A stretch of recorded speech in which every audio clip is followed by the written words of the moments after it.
I had this realization the other day that negative self-talk, at least for me personally, doesn't always, it does sometimes, but it doesn't always show up in this overt kind of outwardly negative way where you think things like, I'm so stupid or I'm not good enough.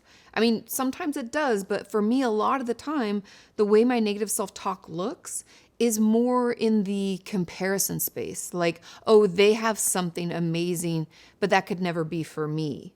Or they're just better at that. I should probably just stay out of the way. And I thought this was really important to talk about because if you had asked me just 2 days ago, Katie, do you ever struggle with negative self-talk? Like any normal person, I'd say sometimes, but most of the time I'm pretty good. But I realized journaling the other day that that's not true, that I actually shit-talk myself in these kinds of more passive or comparison-based ways. And I wanted to bring it to our attention because I can't be the only one that feels like the negative self-talk isn't always so overt. It's more sneaky. And I think in a lot of ways when I even feel that way and I say those things like, oh, they have something I don't have and good for them, or I should just stay out of the way, they're better at that. When I have those types of thoughts, I think to myself, oh, you're just being polite, you're being humble, or you're being kind to other people. And I think that that is something that we need to acknowledge because it's just as unhealthy and hurtful as the you're stupid, lazy, or, an idiot. One of the ways that I am doing it now is that I weaponize past experiences, meaning that I replay all of the most embarrassing, stupid, or shameful things I've done in my life as a way of like continuing to hurt myself or prove that I'm not good enough or that I'm stupid. Again, those negative thoughts or statements that I don't allow to live in my head clearly and directly, I will entertain them when it's me revisiting a past memory, right? Oh, this is proof that I'm stupid. This is proof that I'm not good enough. Look at this relationship that I allowed myself to be in. That just shows that I have no self-worth, right? I'd replay all these embarrassing and terrible things as a way of essentially proving negative stuff without saying it. Again, it's like a sneaky way of me holding myself in a space that I don't really want to be in. So these were huge revelations for me that my negative self-talk doesn't show up in the way that I thought.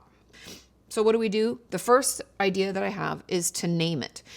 And what I mean by that is naming that sneaky negative self-talk voice. In therapy, we often call this externalization.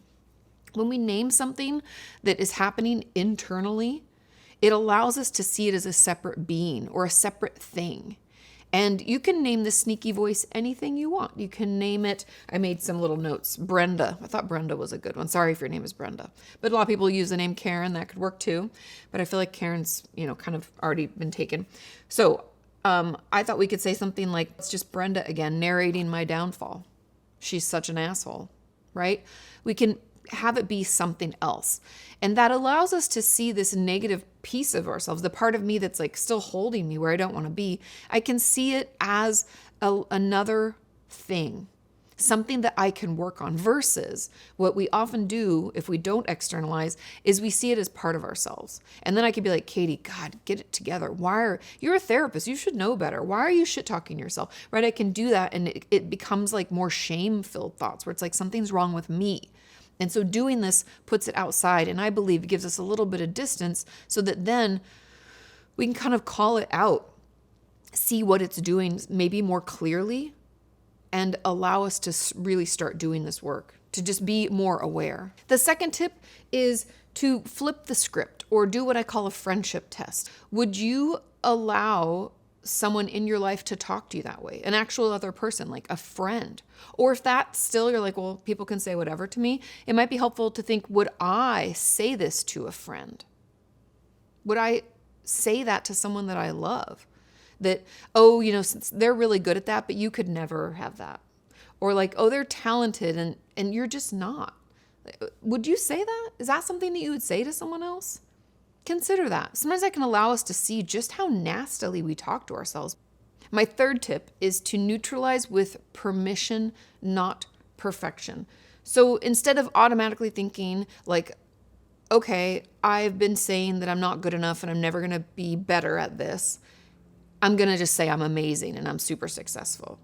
No, we know that doesn't work. The research behind toxic positivity, which is what that is when we all of a sudden try to swing the pendulum all the way to the other side and tell ourselves, you think you're ugly. No, now you just have to tell yourself you're beautiful. But your brain is like, I don't believe that, because for years I've believed that I'm ugly, and now you're just telling me something else. I have no proof. I have no history with this.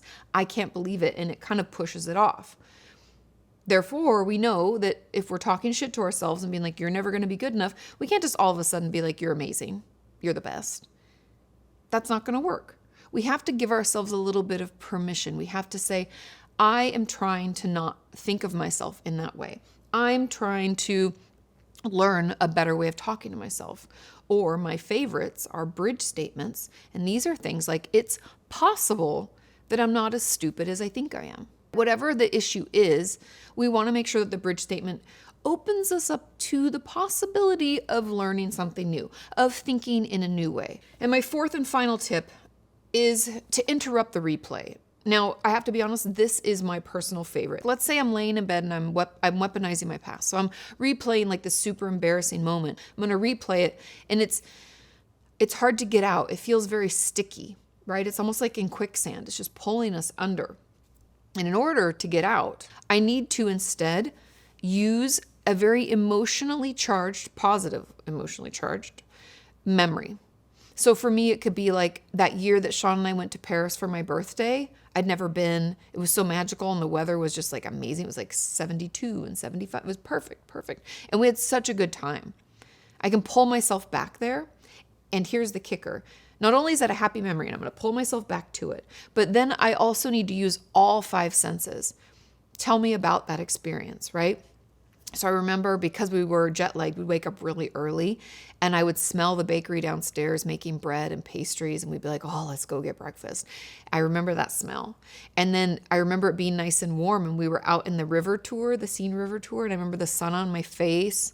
And I remember it was like a little chilly in the morning, so I had like this sweater, and I can feel it against my neck, right? You use all of your senses, like taste and smell, and pull yourself back into that memory. And the reason I'm talking about this in such detail is because that's what I want you to do when you try to interrupt the replay. Because in order to make this other memory, this Paris memory that I'm recalling, sticky enough to pull us out of that other very familiar thought spiral, we have to use emotion. We have to use our senses so that we're like almost transported back. It's like if you close your eyes, you can envision that you're there. Because if we don't do that, it's not going to be strong enough to get us out of that quicksand, right? To pull us out of that thought spiral. And so you really want to try to use that memory to do that. We could also create a physical interruption. If we struggle with self-injury, this might be triggering, so use your discernment. But like having a rubber band on your wrist and snapping that. We can dunk our face in cold water. We can clap loudly or stomp your feet. I know it depends on where you are and what's available to you, but that physical interruption can sometimes just snap you out of it. Like I will, if I find myself doing that replay when I'm laying in bed trying to go to sleep, I get up and shake out because it like reboots my nervous system or resets, and it can sometimes pull me out of that thought spiral and stop it from continuing. And so if this is you and this resonates, please let me know in the comments. Is there anything else that has helped you snap out of it? Are there other ways that you've realized, even just through watching this video, that you also talk shit to yourself? Because I really was shocked by this and kind of like, I'm still processing it. Like, how do I get myself out of it fully? So if you're struggling, know that you're not alone, but we will get better together. Have a wonderful week. Keep me posted. Let me know how you're doing in the comments, and I'll see you next time.